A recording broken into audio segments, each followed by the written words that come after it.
kami ikut ahli hadis, katanya. Loh, kalau ahli hadis, hadisnya apa cuma satu?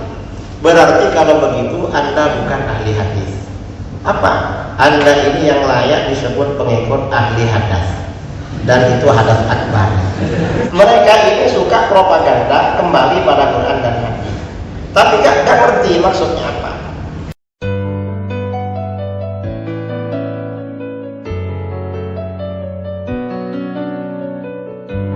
Tantangan yang sulit dijawab termasuk oleh kalangan para asatid di mana-mana.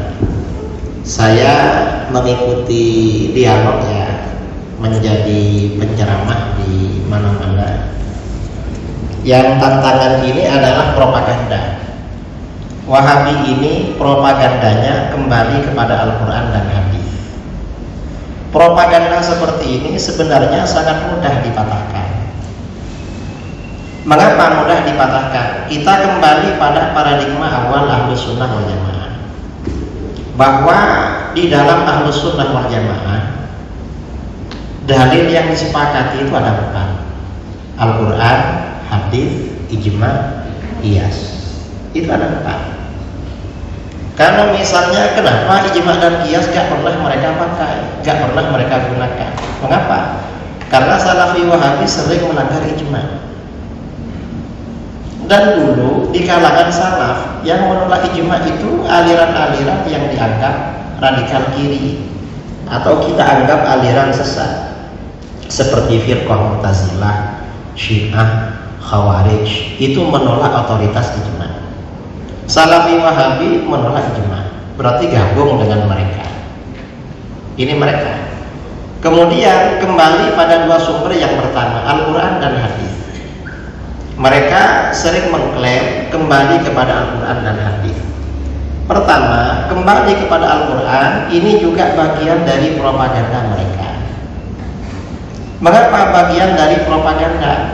Karena yang dimaksud kembali kepada Al-Quran bukan kembali kepada ayat-ayat Al-Quran dari awal sampai akhir seperti yang dipahami oleh ulama salaf dulu, dipahami, ditafsirkan oleh para ulama ahli tafsir. Bukan.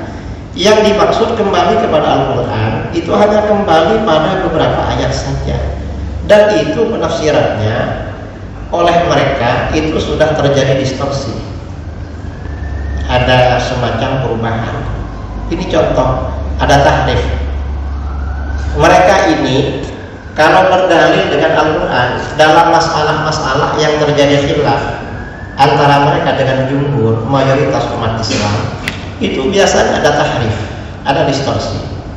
Ini pengalaman ketika berjumpa dengan mereka. Ini contoh ya, yang sering mereka bawa-bawa di dalam Al-Quran itu adalah ayat Al-yawma akmaltu lakum dinakum. Pada hari ini aku sempurnakan bagimu agamamu. Apa saja yang mereka hadapi dalilnya sering ini.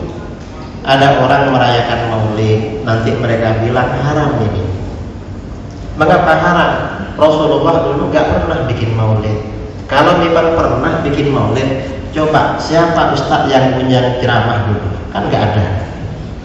Dan agama ini sudah sempurna, gak perlu ditambah-tambah. Kalau gak percaya agama sempurna, dosa, haram. Dalilnya mana? Al-yawma akmaltu lakum dinakum. Pada hari ini aku sempurnakan bagimu agamamu. Nanti ada orang bikin acara lagi, misalnya ada ritual tahlil, haram. Mengapa? Rasulullah dulu gak pernah bikin tahlil. Kalau memang pernah bikin, gimana susunan tahlilnya? Kan gak ada. Ini kata mereka, siapa yang pimpin tahlil dulu? Gak ada. Dan agama sudah sempurna, gak perlu ditambah-tambah. Dalilnya, kalau gak percaya sempurna, dosa. Dalilnya mana? Al-yawma akmaltu lakum dinakum. Semuanya al-yawma akmaltu.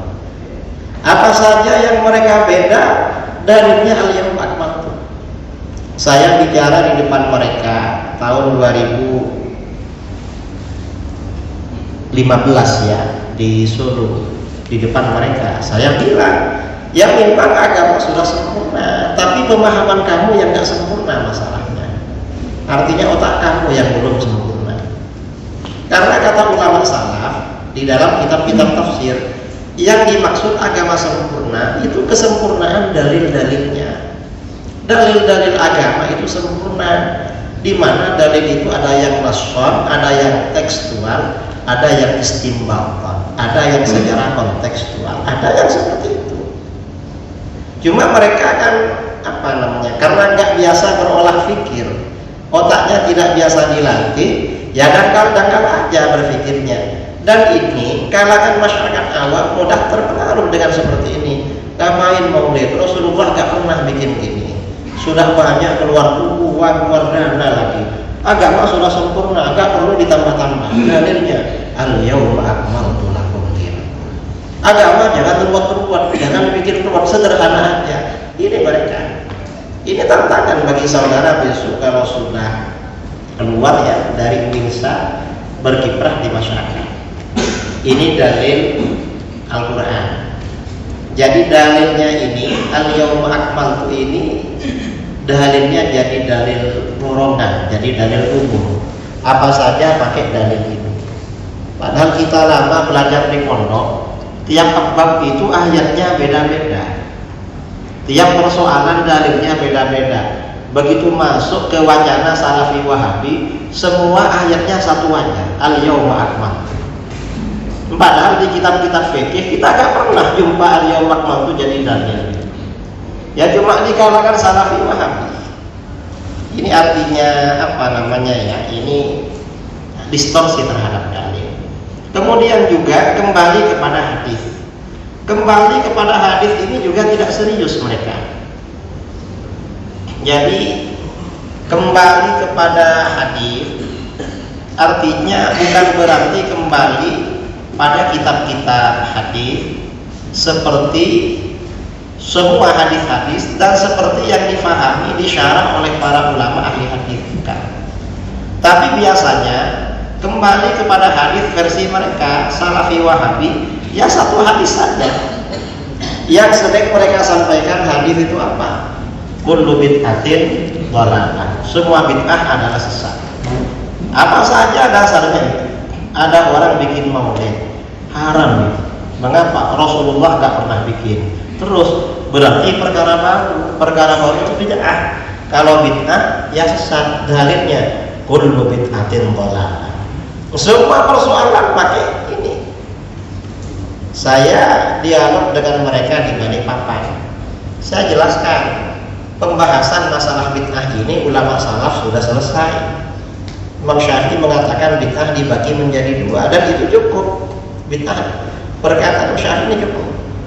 Dan para ulama yang membagi bid'ah menjadi dua, ada bid'ah hasanah, bid'ah yang baik, bid'ah sayyi'ah. Dasar hadisnya itu lebih dari 300 hadis.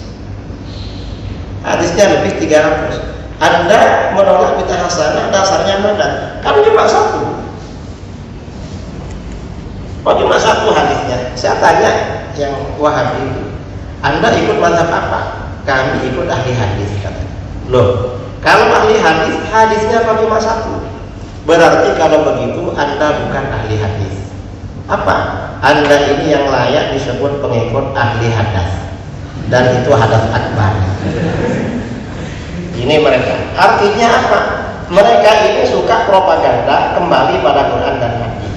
Tapi gak ngerti maksudnya apa. Artinya terjadi distorsi ya, itu hanya propaganda. Kemudian ijma.